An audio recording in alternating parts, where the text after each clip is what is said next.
Hi, my artist name is V2K and I'm based in Aberdeen, Scotland. So we're at Nuart Aberdeen and you are one of the festival artists at this festival today, and you've also got an exhibition going on in Aberdeen during the course of the festival. So let's just start with something like super simple and tell me about your work, what it's all about and what have you created in the city. Well, basically I started practicing art 9 years ago. Started with volunteering with Nuart in 2017 and picking up bits and bobs from what I learned from them and starting doing my own stuff. In the beginning, I tried to work with the image, also really short text sometimes, like quotes or something, you know, making them in the stencils and putting on the streets, you know. But then after, like, just in the past few recent years, I kind of, I didn't get into poetry. I actually was pretty poetic from the young age. You know, I would write rap songs, you know, rap lyrics, and we would do some rapping, you know. So it's kind of like a poetry as well, you know. But but I decided to, you know, just to go ahead, write a poem and try to make it into stencil and maybe put it on the streets and see what I get, how I feel about it. And when I did the first poem, I still wasn't quite sure should I go that direction, and but eventually I kind of started feeling a lack of connection between when I design an image and put it on the street and where I actually write a poem, you know. So recently I felt that I'm kind of more connected to the writing, you know, to the text works. So if we talk about the exhibition, it's mainly text-based, and it's poems which I've written in the last half year and turned them into the stencils, sprayed on the canvases, and did my show for it. Yeah. See, you mentioned earlier you've been involved with Nuart since 2017 as a volunteer. So were you doing art then, or was it Nuart that basically started you off in your own experimentation?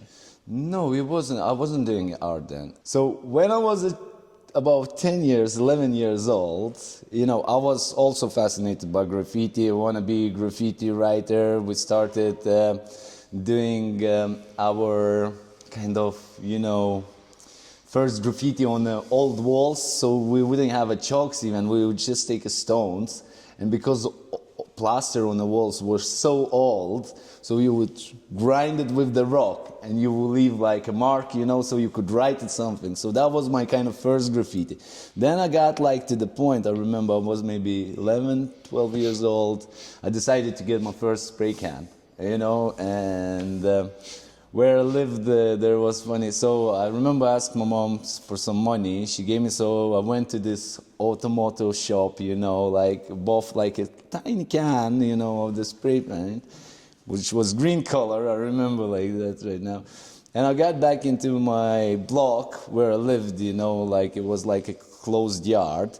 And beside it, in my city, it was a wall for the people where they enroll young people into army, how we inscript young people into army. But I was then 10, 12 years old, didn't know. Right now they have fences all around. But that time you could go next to the wall, we had one gate.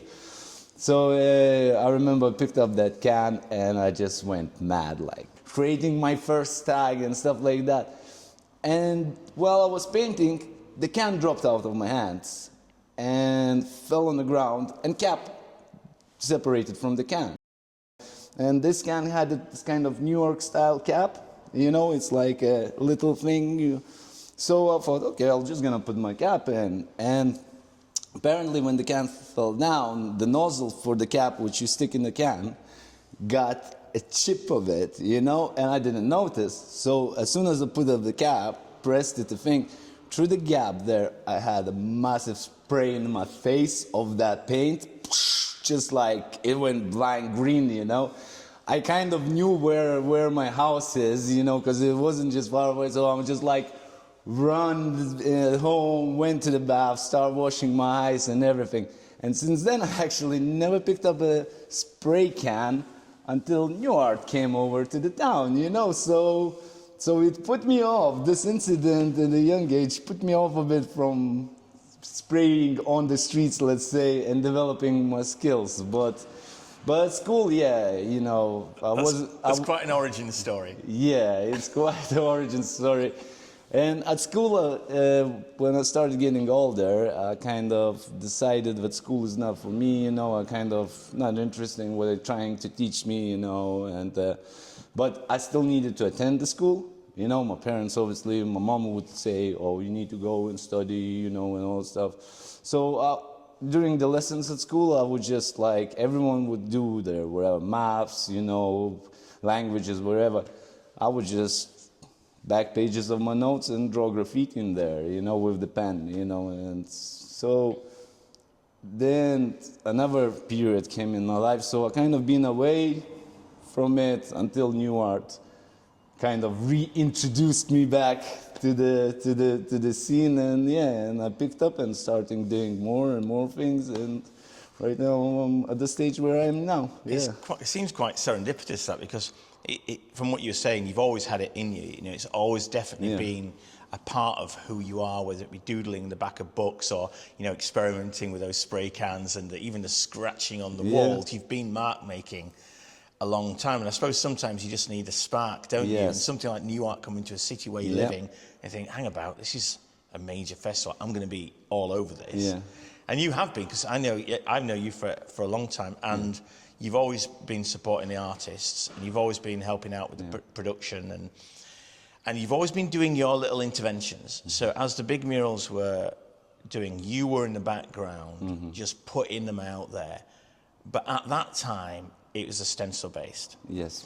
And so we come down to this word based, and I don't recall seeing the word stuff before, like, I think this is the first time I've actually seen it. Yeah. I think mainly I've seen the stencil work. Did you see the poem on the ship road? That was the first one. No, you probably did not. Maybe not. I don't know. I'd have to go through the archive, but so maybe I did. Yeah. So poems and the text, like it kind of, like I said, you know, I kind of feel more connected than to the image. Well, you know, we're talking about this, you know, in the context of Nuart, but we're also sitting in your exhibition. And yes, the majority of the works that we've got around us are poems written onto canvas, or stenciled onto canvas, aren't they? But interspersed with those poems are these paintings. And the one that I'm staring at right now looks like, well, it's a man sleeping on steps. I'm going to surmise that he's a homeless man. Is that right? Well, I wouldn't assume that, because when I took this photo, and if you see in the paintings, his shoes were brand new. Oh, yeah. His trousers were clean. And, you know, it's just the way I didn't blend it. I like the way how the trousers, you could blend it and make it more kind of softer, because the trousers, I think they were linen or something like that. And the jumper, whatever it's called, he has also were brand new and clean, and the guy was just sleeping on the street in the middle of the day. So, you know, when I saw him, it was in Vilnius, in Lithuania. So I just arrived from a city back in Vilnius, from my hometown, and I got out of the bus station, and I was going to catch another bus to go to my wife's house, and there he was lying there in this awkward juxtaposition, you know, with those legs, which doesn't look naturally. You know, you wouldn't put them naturally, I think. But if you are drunk and you sleep on the streets, maybe. So, right. So I thought, you know, I saw this guy lying there. I thought, oh, I can't help him much, isn't it? Even if I wake him up, give him some money or something, you know, it's not going to be much of help. So I took a picture of him, and then when it was a time when I decided to do the show, and I was thinking, oh, I need to do a painting, you know. And I got back to this picture, and I thought, you know, well, I paint this guy, And he doesn't know that I painted. He doesn't know that he's going to be exhibited, you know, in Scotland. And I was thinking about it, is that a kind of new way of love I'm trying to produce? I can't help physically, you know, can't help financially, but if I turn this into painting, you know, usually we think of love. So if I'm showing love to someone, so usually the person knows that you show the love to him, you know, and he's accepting your love or rejecting your love, yeah. In this case, the person didn't know, someone shows him the love. So I think that kind of love even maybe can be even stronger than the person who receives the love actually, you know, knows about it. So it's a new area I'm kind of exploring right now, you know. It's quite poetic in its own right, that, isn't yes. it? Because, you know, in between that particular painting that we're looking at now, you've got the two word pieces. Yeah, all three could be described as poetic.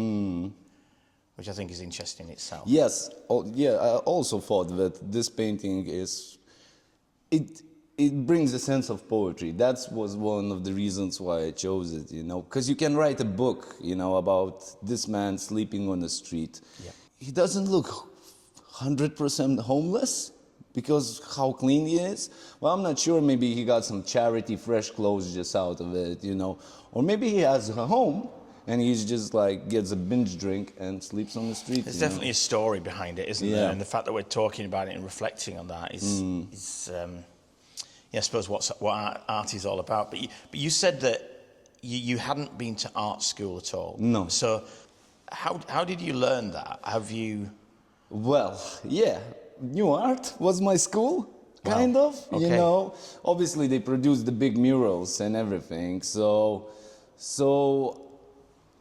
I did exactly the things which I picked up from guys doing murals, you know, like a grid and stuff like that. So I kind of used the same techniques for the mural, just for the canvas, you know, and just step by step, you know, you do one thing, another thing, and eventually you build a painting out of Gosh, this. what an apprenticeship is that? I mean, that is remarkable. It is, but it wasn't official apprenticeship. No, you know? but the fact that you're there constantly working with some of the world's best. Yes, I agree. It's you can't get a better school of art for it. You know, I've learned so much from every artist, because every artist worked with who I assisted through the years. They worked differently. You know, they had their own ways of approaching their work and everything. And I had this opportunity just by volunteering to observe them and chat to them and learn those things, you know, and then when the festival is gone, obviously to experiment myself, you know. And yeah, eventually I think I'm getting somewhere where I kind of finding what I am and what I want to do, you know, and where I want to go with it, you know, and yeah. Amazing, yeah. So developing your sort of technique really quite organically through a sort of series of master teachers, if you like, and then getting to this point where you are a festival artist and you've also got your own exhibition. Yeah, that's nice. So let's go back to the text pieces, because we haven't explored them too much at the moment, but they're all poems. So give me a sense about where they come from, and also the way that you're shaping the poem as well. You've got, you know, there's a very particular style in this, you know, the A's are very striking. The E, you got backward E's, certain things. It's just, I don't know. There's something about them. You got to really look at them, don't you? To sort of make you need to sense of focus. Probably if you have dyslexia, you would struggle to read. But depends what kind of dyslexia. Some dyslexics actually can't read when it's written normally, but they would be able to read that with no harm, you know, because their brain a bit works differently. But at the same time, I don't know. I just like this font a lot. You know, I like how letters are built and everything, and also and it is great. It catches people's attention. You know, especially if it's on the street. You know, you go through the street, you see a poem there, but you start reading it, and it kind of you stop. You know, because your brain a bit there's a flipped up letter or something, your brain has those little kind of glitches which makes you focus even more, you know, on the poem. It's like a disruptor, isn't it? It is, yeah. And I think when this happens, when someone reads it and gets this interaction between the text and the reader, I think that's when the magic happens, you know? Then when the words, that's actually when the words hits kind of, I believe, hits subconscious, you know, like, and obviously you read the poem as a whole, but in the end you might go away from it. You don't remember the poem, but some words which settle down on the back of your brain because they maybe had a flipped up letter or something, they can maybe jump out in a daily life situations, and you like just remember, you're like, oh, you know, I don't know how does it works, but that's when I'm producing it. I hope that it's gonna have like this kind of effect. It's actually gonna create more connection between the reader and the, you know, piece on the street or in a gallery. Yeah. Oh, what about the themes of the pieces then? Because just looking around the gallery space at the moment, there's a lot of works, there's a lot of poetry. But do they have a common thread, or what are you digging into when you create these works? Yes, so the show called Trajectories, Trajectories of Life, basically. So every poem, if you notice on notations on the wall, in between the name of the poem and the description of the work, it has like themes: human, then you have respect, then you have another one, society, then it's like projections, then it's like healing, love, you know. So every poem corresponds to that kind of projection, you know. So what I try to do with this show particularly, to have the poems together, have the paintings together, which also kind of represents projections. You can kind of tie them together, and I wanted that the visitors who read the poems, who see the paintings, I wanted that they kind of create this kind of imaginary map, you know, of the, because it's like, it comes from a lot of personal space, but it also we see how to explain it better.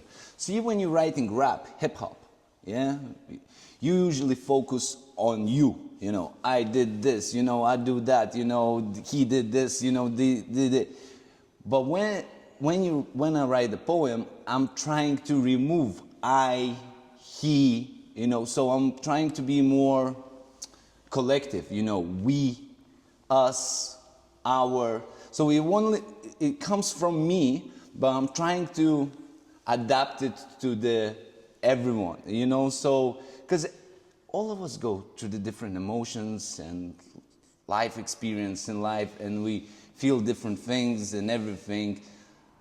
And I think that's when the people read it, they can connect with it and maybe find something for themselves, maybe find an answer to the question they couldn't find for years or something. Don't know, we'll see. I'll need to wait a few moments to get a feedback on it and see if anyone really kind of connected with it, you know. Well, that's what poetry is all about, yes, isn't it? Yes, I mean, that is what poetry is all about. And the work, you know, just going, again, turning around the circle a little bit, back to Nuart, because you've done street pieces anyway, you know, prior to Nuart. Yes. But you've got a major piece for Nuart. I forget the name of the poem. Light within the darkness. The street. The street. Yeah. Skene Street.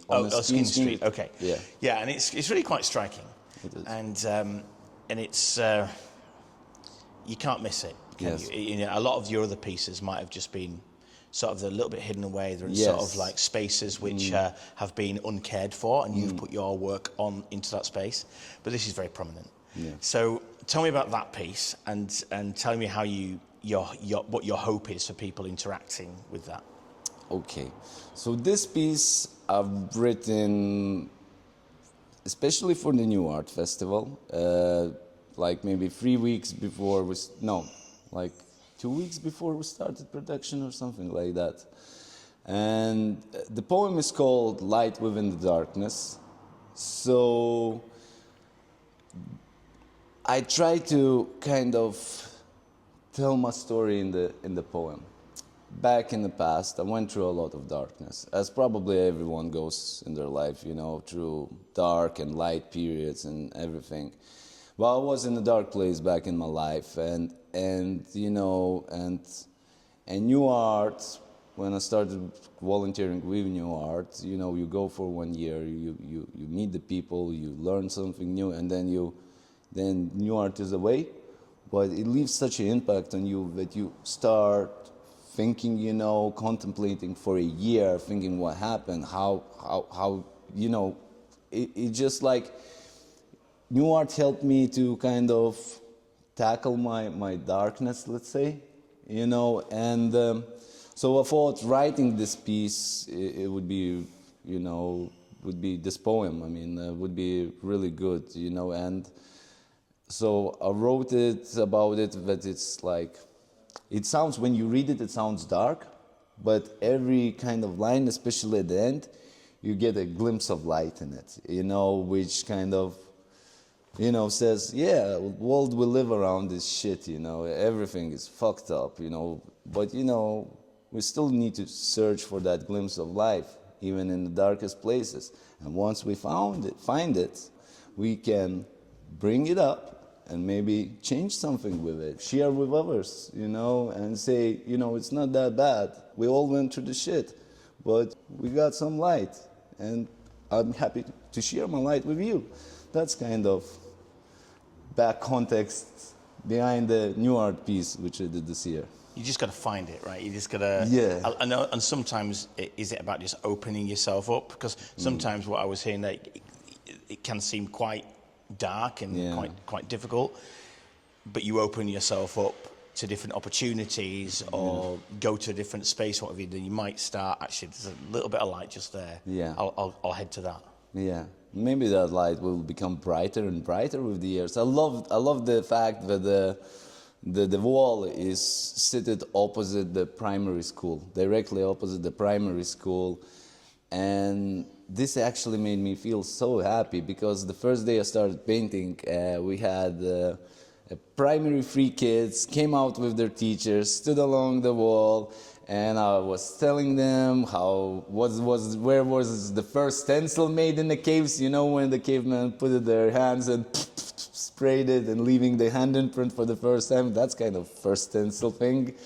And then we had QA session, kids were asking the questions and I was answering the questions, so I thought that's really nice. And I thought if the poem stays there for number of years, I thought every new generation of children who start the school, read and learn and write, they're gonna come out and gonna read that, you know, and which obviously they might not know some words, some meanings, they might ask questions, they might start exploring the themes of what's written from the young age in the school, which you're right. But just further down the road, you get high school. And you know, teenager years might be really hard, you know, and some teenagers go through the dark years, you know, sometimes. So I thought having that poem there as well, you know, maybe some teenager who will walk past and be in a really dark place in this period of life will read it, get a glimpse of life, and maybe it'll inspire to try new things and find yourself and just, you know, get that darkness out of the way, you know, like, and yeah. And it's funny, isn't it, when you talk like that, and we've got a lot of issues with people being connected to their phones at the moment and not looking up and not looking around. So, you know, there's this, you know, information's been fed to people through an online means, an unnatural means, really, these devices, which we're so addicted to. And yet, if you look up briefly, if you were doing that and you can see a piece of poetry on the on the wall, and if you did choose to read a line, you think just a little bit of curiosity, Yeah. then it immediately takes you away from the phone into the real space again. Yes. Yeah, that's well spotted. Yeah. V2K, thank you very much. Thank you very much, Stuart, for having me. Appreciate it. It was nice chatting to you.